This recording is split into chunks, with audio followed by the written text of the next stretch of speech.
Fantastic collections from around the world, but how did they get there? Where did they find these precious memories, artifacts, and memorabilia? Collector's Catch shows you how they got there.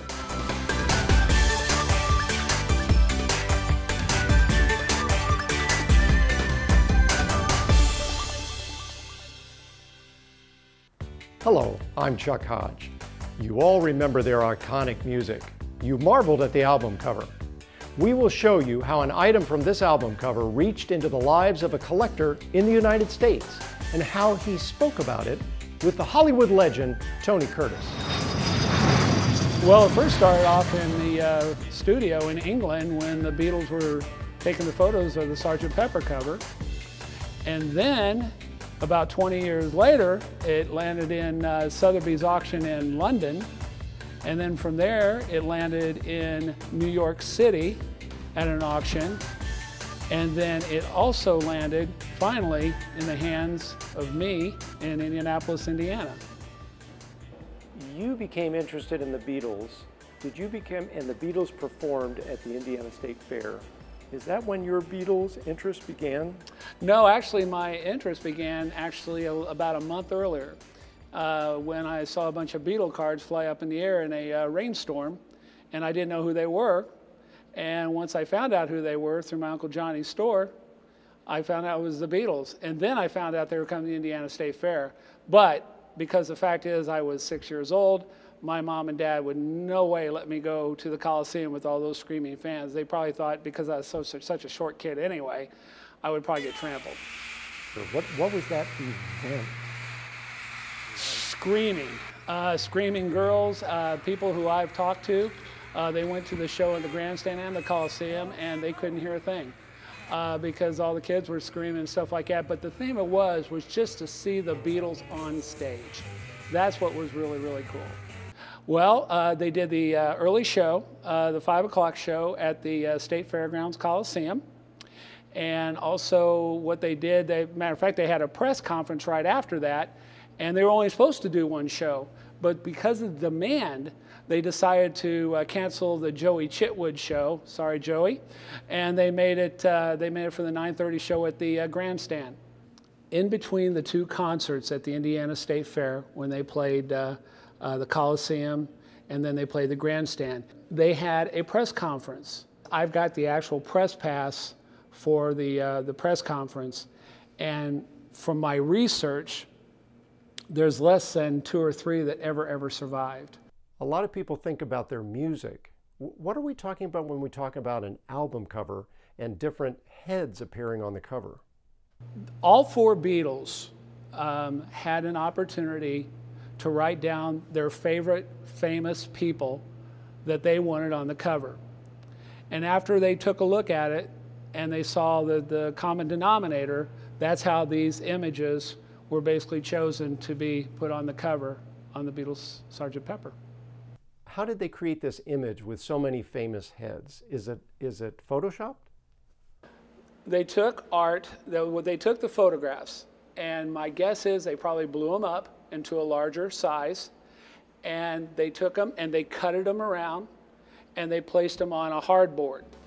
And that's how they came up with the different images.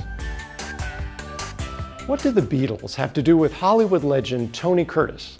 And how did a collector in Indiana, USA capture this treasure in his collection? Collector's Catch will show you how they got there.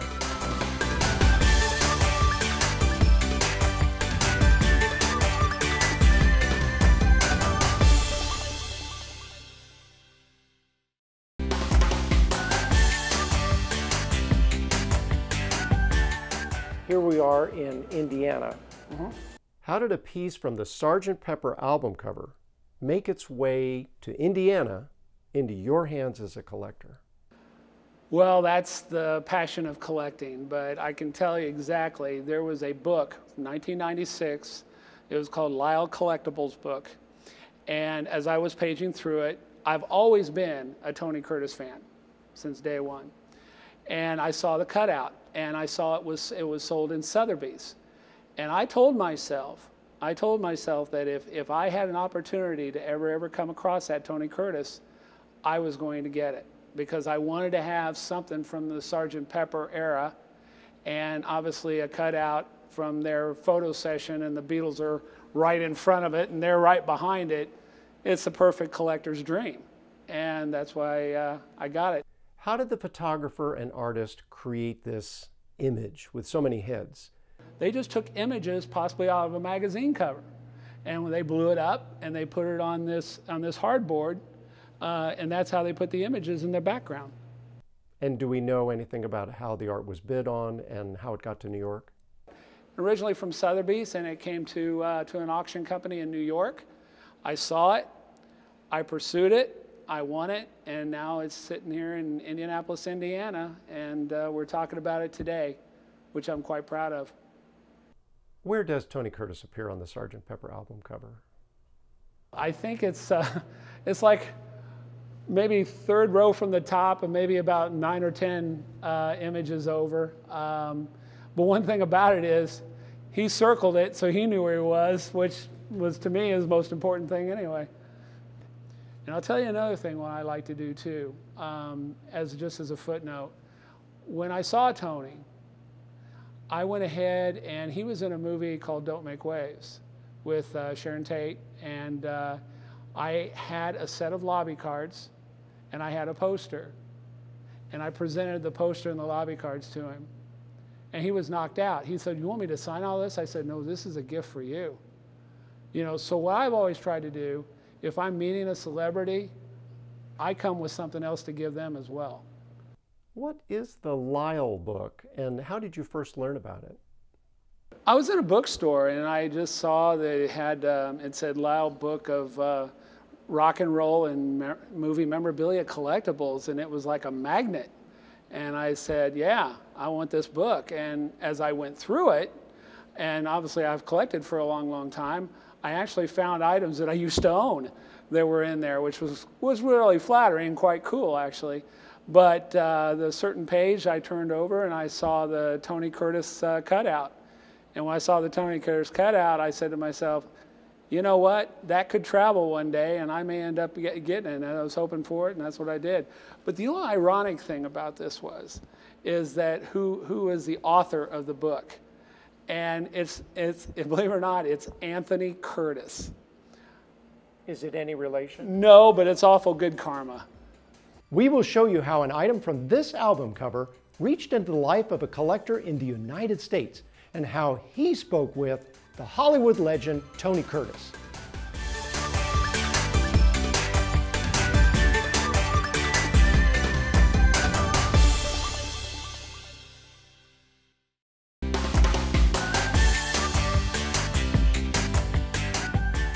Well, I found out that there was a Some Like It Hot film festival that was going to be up in Woolridge, Illinois. The date was September 23rd, 2007. And I know my brother, Mark, is a very, very big Tony Curtis fan too. You know, we just grew up, we just liked Tony Curtis. And I thought, what a great birthday present would be to basically surprise him. So we took him in the car, headed up there, didn't tell him what we're doing until we got up there and he saw the Some Like It Hot Film Festival. And he only thought it was just going to be a Some Like It Hot film. He goes, well, you kind of traveled an awful long way. I said, no, there's a kicker. I said, Tony Curtis is a special guest. And all of a sudden, it just was exploded into just pure joy. When I met Tony Curtis, when he met Tony Curtis, and when my wife Mary, and it was so cool too, because I told Tony after I gave him all his items and stuff like that, I said, this is my brother Mark. And he grabbed my brother's hand. He goes, hello, brother Mark. And Tony appeared at the Hollywood Collectors Show at the time when we were there. So not only did I get a chance to have the photographs that we took of Tony and I, and then also my family, we brought all that there, and I also presented him my story, and I told him, I said, I'm going to do what I can to get this published. And he was, you know, it was really cool too, because he kind of like patted me on the shoulder and he kissed Mary's hand, and it was great. It was so great, you know, and he was really moved. I mean, that I wrote this story for him. Now, you've talked about collecting the Beatles signatures. Do you collect signatures of people other than the Beatles? Oh, most definitely. I mean, when I started collecting the autographs, it's just like the way I collected when I was a kid. I collected everything. I mean, you know, from one artist to another. I wasn't, you know, when I first started, I wasn't there for that signing, but I'm there for a piece of history. In other words, those individuals, whether it was the Beatles, it was Elton John, Jimi Hendrix, Otis Redding, they were there and they signed it. And I thought, well, this is the closest I'm going to be able to get to that history. And that's what inspired me to collect autographs. But the main thing is that I also had to make sure that what I bought or what I collected was the right thing, the authenticated. So that's why I went ahead and did a lot of research on autographs and everything like that. Matter of fact, I also published a Beatles autograph study several years ago.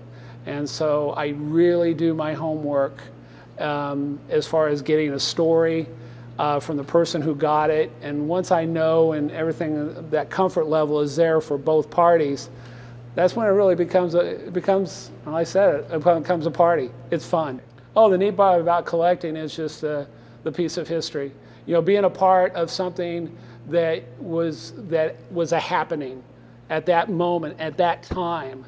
You know, I mean, I may not have been there, but they were. And they basically scripted something, either on a photo or a page or a sheet music or whatever, but they were there in that moment in time. And for me as a collector, that was, I mean, that's the closest I could get, and that's what I was. I mean, when I was a kid, I was so into the entertainment, and the thing was, I was always visual, and so therefore, when I decided to do that, it was pure bliss. What did the Beatles have to do with Hollywood legend Tony Curtis? And how did a collector in Indiana, USA capture this treasure in his collection? Collector's Catch will show you how they got there.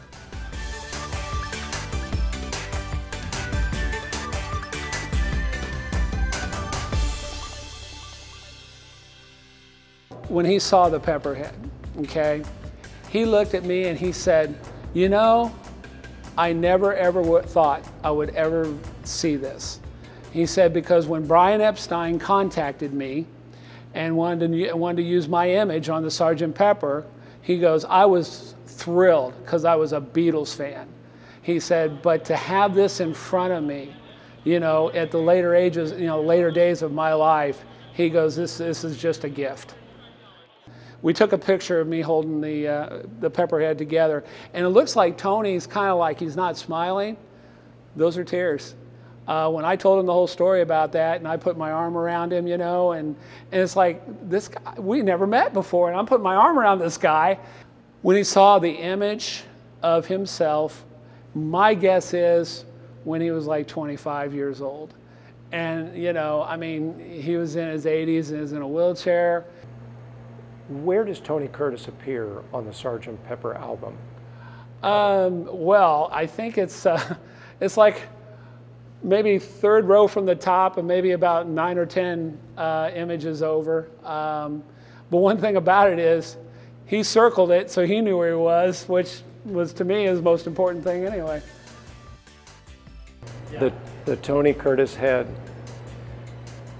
So it made it all the way from England over to the United States, and it's in your collection. Tom Fontaine, thank you for appearing on Collector's Catch. It has been an honor and it's been a pleasure, and I thank you so much.